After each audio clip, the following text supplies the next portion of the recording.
So this takes us to our second part, which is steps to uniqueness, because we need to know now, okay, now we've understood this playing emperor business. How do we get to uniqueness? And the steps to uniqueness, well, we're going to look at steps to picking one. We're going to start to also look at case studies and finally getting the word out. So this is part 2. We just finished part 1. We're going to part 2 now, and we're going to go through these 3 systems. So step 1 is make a list. How do we go about this? Well, you saw this in the yoga class.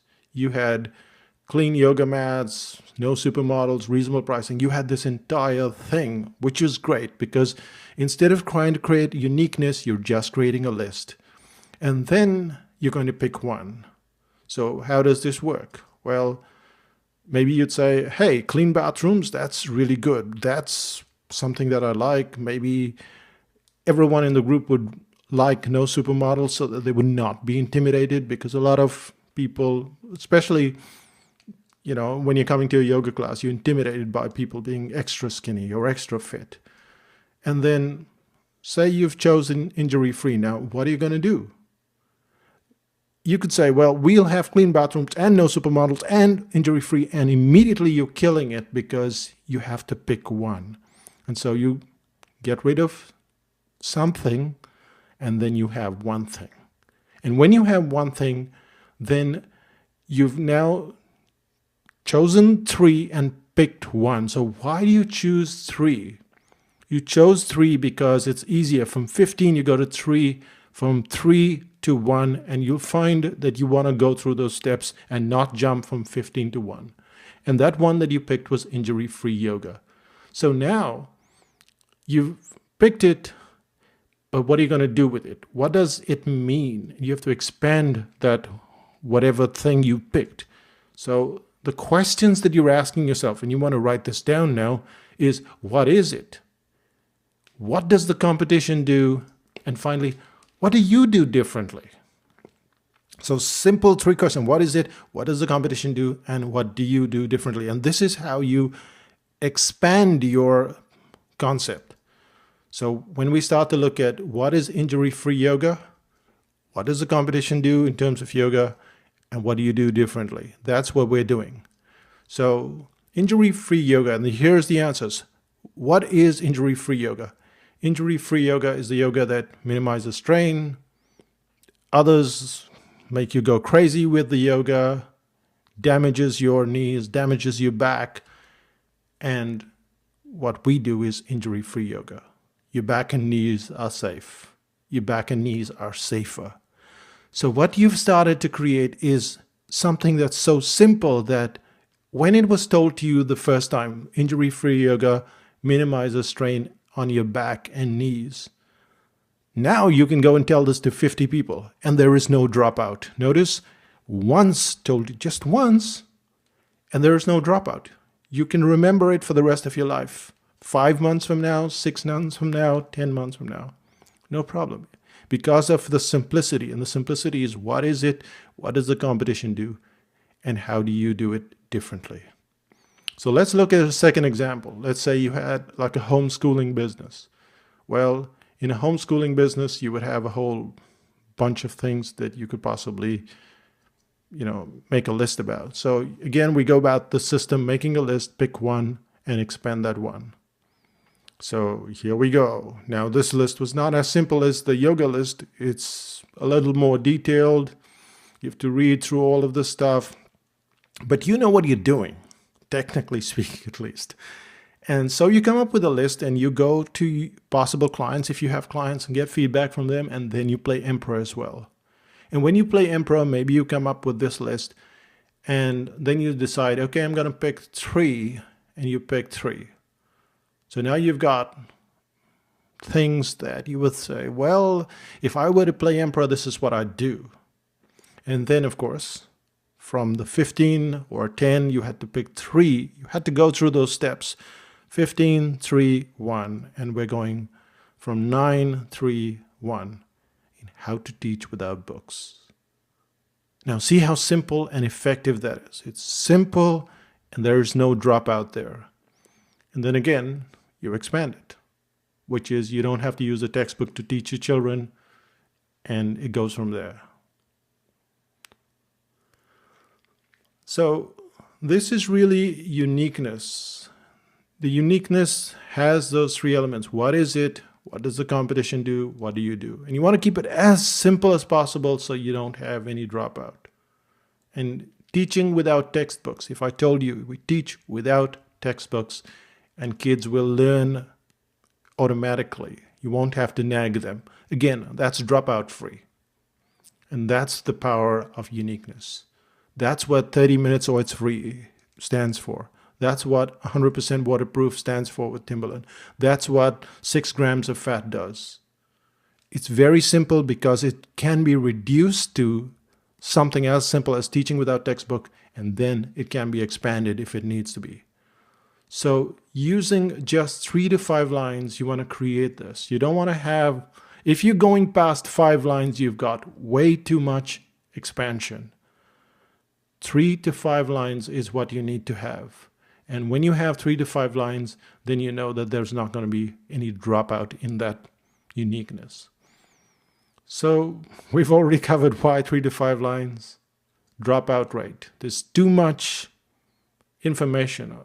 As it is, there's too much information out there, and clients don't want to listen to anything more. So if you want to reduce the dropout rate, if you want to stand out like all of these brands, then what you want to do is you want to make it very sharp, very clear. And this is the mistake that we're going to figure out. We're going to see how people make these mistakes consistently. But let's take some more examples. So we're going to go to psychotactics.com, which is our website, our business. And we're going to give you some real examples. So for instance, we have a book called The Brain Audit. It's been selling since 2002. And we're going to start to see, is this good? Has this been a good exercise? Do we have a uniqueness here? Do we not have a uniqueness there? So when you look at the book, for instance, The Brain Audit, you have, again, lots of emperor playing abilities. So you have checklists and sequence, and there is a chicken recipe in it, which is delicious, by the way. And you have all of these things, and now you have to pick one. Or rather, you have to pick 3, but let's shortcut the process here. We'll assume we've picked 3. No, we won't assume. We will pick 3. You want to go through the steps. So precise sequence, there is an audit system, very precise audit system that enables you to go back and check. And there's 800 plus testimonials for the book. So now what do we choose? Well, again, you're the emperor, you choose. So get rid of precise sequence, get rid of audit system, because 800 plus testimonials for a book becomes very effective, very powerful. When someone says, wow, that's 800 testimonials for a single book. And that's what you're looking at. You're trying to isolate it. So now we have to go and start to expand it. We have 800 plus testimonials as uniqueness. Now you've got an expansion. And you can see the expansion. So take a minute to read it. And you can start to see that it drives home that point in just 3 lines. Most books have testimonials, and the difference between The Brain Audit and other books is that it has 800 plus testimonials from different countries, etc. So it's dealing with those 3 factors of competition, what is it, and how are we different. Now let's take a second example, which is the article writing course. Now, we have a very successful article writing course. It often sells out in less than 60 minutes. This time it's sold out in like 60 minutes and the first batch is filled. And this is a very expensive course. It's upwards of $2,500. We've increased the prices over and over again. It's gone up by 60% and people keep signing up. So what's really happening here?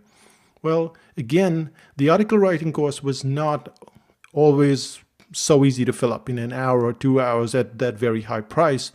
But we had to then go through this whole exercise of uniqueness. So we came up with points, 3 months long, tiny group size, syllabus, blah, blah, blah. And finally, we had to pick 3. So tiny group size. So the course has not more than 20 people. It has daily assignments, which you probably don't find on any course. day after day, for 3 months, and toughest. And we picked toughest. We called it the toughest article writing course in the world. And what do you think happened next? You would think it would drive everyone away, but instead people latched onto that uniqueness and they bought into toughest. And so you eliminate everything, even though there's all this other stuff to pick from, and then you get an expansion. And here you go. What is the article writing course? It's about how to write really well with drama and what other courses do. What does the competition do? And what does the Psychotactics article writing course do? So what's been the result of this? The result has been phenomenal. I mean, we're selling out the course 6 months in advance.